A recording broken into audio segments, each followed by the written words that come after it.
Sasa ndugu zangu waandishi wa habari na wananchi mlioko hapa, kwanza nitoe pole kwa Mama Aris au kwa dada yetu Aris kwa kitendo ambacho kimefanyika kwa siku ya jana.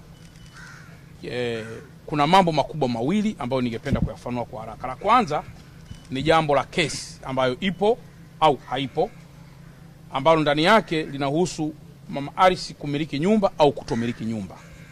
Hilo ni part number 1. Lakini jambo la pili ni approach, ni namna iliyokuja kutumika, namna sasa ya kuja kumuevict huyu mama na kumtolea vitu nje yeye au wapangaji wake aliowaweka ndani ya nyumba.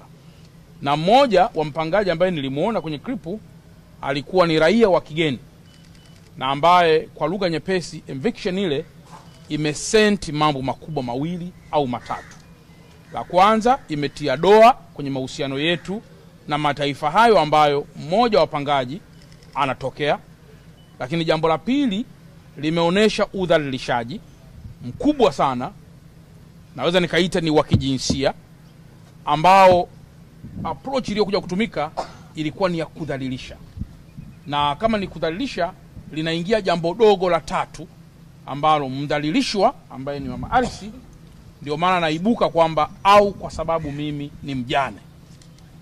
Sasa ndugu zangu waandishi wa habari, kama ambavyo mmeona hapa, yapo mambo ambayo katika hali ya haraka haraka yanaonesha kwamba yapo pasi na shaka. Jambo la kwanza ni kwamba hakuna mabishano kwamba nyumba hii ilinunuliwa na ndugu yetu Mama Aris chini ya mume wake ndugu yetu marehemu Justice. Walinunua nyumba hiyo mwaka 2007 2008 kama ambavyo amekushasema. Hakuna mabishano kuhusu hilo. Lakini jambo la pili, ilipofika tena mbele kidogo mwaka 2011 au hata kabla mwaka 2011, hatubishani kwamba kulisha mama anakiri kwamba aliona mume wake anataka kuuza au kuiweka rehani nyumba. Kwa hiyo kinywa cha kutoka kwa mama kinatoa ushuhuda kwamba alimuona mume wake kwa macho yake kwamba anataka kuuza au kuweka rehani nyumba hiyo. Kwa ajili ya nini? Ili ni jambo ambalo lilikuwa ni la kifamilia. Ilipofika mwaka 2011, tunabishana au bila kubishana, mama kwa kujua au kuto kujua, hati iliyokuwa kwa jina la Bwana Justice sasa ikawa transferred kwenda kwa Bwana Mohamed mwaka 2011. Kila kitu kikafanyika ikiwa na mauzo ya milioni 262 na laki 5, kwamba nyumba imeuzwa kutoka kwa Bwana Justice kwenda kwa ndugu Mohamed. Mwaka 2012 mama huyu, nadhani baada sasa ya kuwa amekushashtuka sasa mpaka mwisho kwamba kumbe haikuwa tu mume kwenda kuweka rehani, kumbe haikuwa tu mume kwenda kutaka kufanya vitu gani, kumbe inawezekana mume ameiuza nyumba. Kwa mwaka 2012 akaenda mahakama, akaenda Wizara ya Ardhi kwenda kuweka caveat, kwenda kuweka zuio. Kwa maelezo ya ndugu yangu kamishna msaidizi wa ardhi ni kwamba zuio hilo linapokuja la kuzuia mchakato wote wa kutransfer ardhi au hati kwenda kutoka Bwana Justice kwenda kwa yule Bwana Mohamed, tayari 2011 hati ilikuwa imeshakuwa transferred na inamsoma ndugu Mohamed. Na kwa mantiki hiyo, jukumu walilofanya, kwa kuwa mama aliendelea kuwa na malalamiko katika vyombo mbalimbali, jeshi la polisi kutoka mwaka 2013 liliomba nyaraka za transfer ili liweze kujiridhisha kuhusu umadhubuti wake. Na bado tena likarudia tena jeshi la polisi tena kuomba tena nyaraka mwaka 2000 tena na zaidi kuomba nyaraka ili kuweza kujithibitishia kuhusu uhalali wa nyaraka hizo. Kwa hiyo ndugu zangu, nachokiomba ninyi muweze kuhitimisha hapa ni kwamba bwana huyu Mohamed ni tapeli ambaye ameiokota nyumba na kuanzisha mgogoro nje baada ya kufa kwa mmewe. Jibu ni hapana. kwa sababu transfer hii imefanyika mume bwana Justus akiwa hai, ambaye amekuja kufariki mwaka 2022, miaka karibu 11 baada ya hati kwa transfer. Namba 2, kama hati ilikuwa transfer na zaidi ya miaka 11 huyu bwana yuko hai na mama yuko hai, nini kilipelekea bwana Mohamed asiwe mkaaji wa kwenye nyumba aliyokwisha inunua? Mohamed, kwa mujibu wa maelezo sasa wakili wake, ni kwamba kulikuwa tayari kuna mizozano ambayo bwana Mohamed alikuwa ndani na nje ya nchi, na mizozano hiyo ikiwa inaendelea, na ndio maana mpaka leo akawa bado hajafanikiwa kuishi kwenye nyumba hii. Kwa mantiki hiyo sasa, mambo machache ambayo nataka niyatolee msisitizo.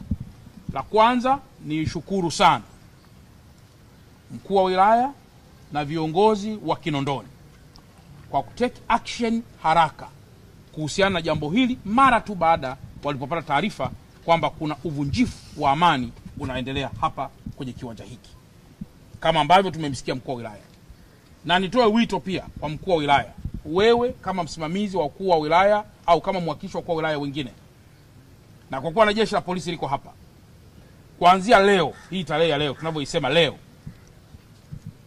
narudia maneno yale ya mkuu wa wilaya, katika mkoa mzima sitaki kuja kuona kuna mtu yoyote anaitwa bouncer ambaye atakwenda kuchukua jukumu la kufanya eviction bila consultation au bila maprofessional ambao ni jeshi la polisi au vyombo vya dola.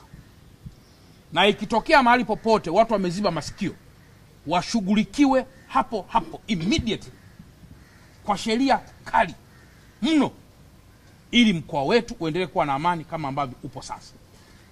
Hili narudia vizuri sana, asipatikane hata mmoja.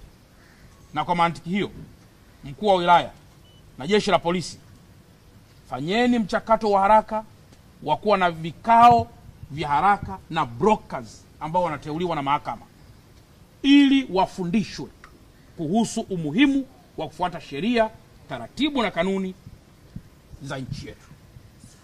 Lakini jambo la pili, nilishukuru sana jeshi la polisi. Jeshi la polisi kwa mkoa wa Dar es Salaam, as a regional commissioner, linafanya kazi kubwa sana.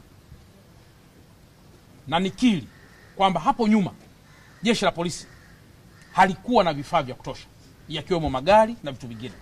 Lakini leo, ndugu zangu, hata ninyi mkizunguka pande zote, yapo magari ambayo mimi na wewe hata jina hatuyajui, lakini ya polisi. Mheshimiwa Rais wa Jamhuri ya Muungano wa Tanzania amewezesha jeshi la polisi na majeshi yote kuwa na vifaa si tu vinavyowatosha, lakini vya kisasa na vinavyokidhi teknolojia ya sasa.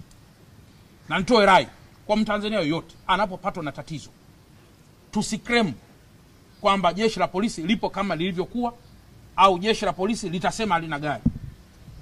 Unapopatwa na jambo lolote, piga simu kwa jeshi la polisi, nenda karipoti kituo cha polisi ili waweze kukusaidia. Ninaamini jeshi la polisi ambalo katika mkoa wa Dar es Salaam ambako mimi ndio mkuu wa mkoa kwa sasa, hakuna mahali ambapo watashindwa kutake action. Na nimshukuru sana RPC wa Kinondoni kwa kuchukua hatua madhubuti na za haraka. Vinginevyo hapa wale mabouncer wangeweza hata kusababisha vifo au hata kujeruhi. Lakini kutokea kulisababisha wao waondoke na wakimbie katika eneo hili, na ndio maana hata leo mama tunamkuta hapa akiwa hai. Lakini wangeweza kufanya hata vitu ambavyo sio venyewe. Mabouncer hawa tumepokea malalamiko. Baadhi ya maeneo kuna vitendo vya wizi, vitendo vya ubakaji, vitendo vya udhalilishaji na vitendo kwa kuwa sio professional. Yaani ukishajaa tu msuli namna hii, tayari unaweza kuhisi kwamba unaweza kila kitu. Hiyo ni hapana. Lazima ufuate taratibu za serikali yetu na taratibu za nchi yetu. Lakini jambo jingine la mwisho, mahali hapa kisifanyike kitu kingine chochote. Mpaka sasa vyombo kwa uharaka mkubwa mno vijiridhishe haya machache ambayo yamelalamikiwa. Moja, umadhubuti wa nyaraka zilizo transfer. Lakini mbili, na masuala haya ya umiliki kwa ujumla wake. Tukifuata sheria leo, hata tukaenda mahakamani leo, maana yake ni kwamba mwenye hati ya nyumba hii ndugu Mohamed. Sio kama mnaelewa ndugu zangu.